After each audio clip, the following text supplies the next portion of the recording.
Good day. My name is Merika Kanaki. I'm from Kiribati and I'm doing my study on public health.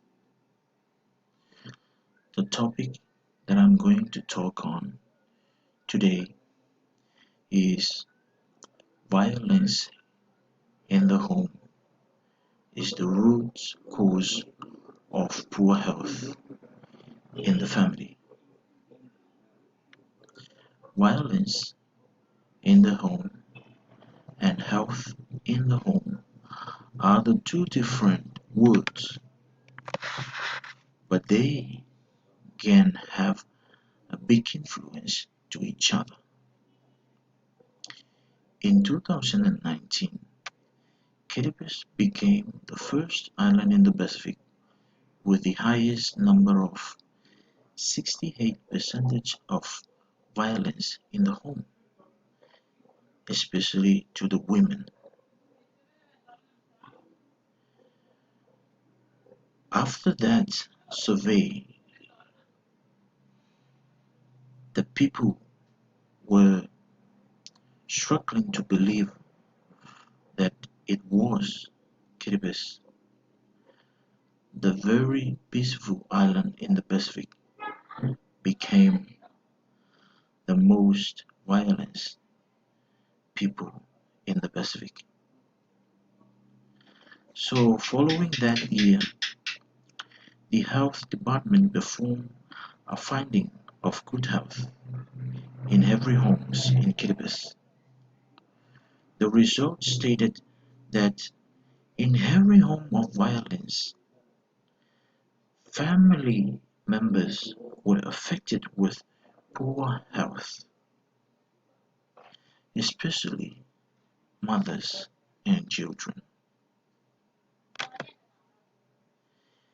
Last year, the news was spreading about one family who have adopted a young boy of 7 years old. The boy was actually admitted to the hospital for malnutrition. The boy was in a very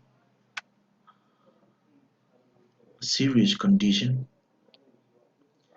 and the doctor later reported that the boy came from a family that experienced severe violence in their life.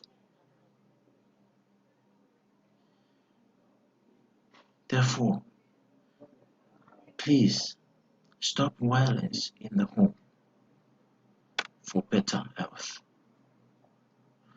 There was a saying that says that the family that happy is the family with good health. A happy mother, a healthy family. Thank you for listening. And if you want to learn more, please visit me on my email wilson at gmail.com.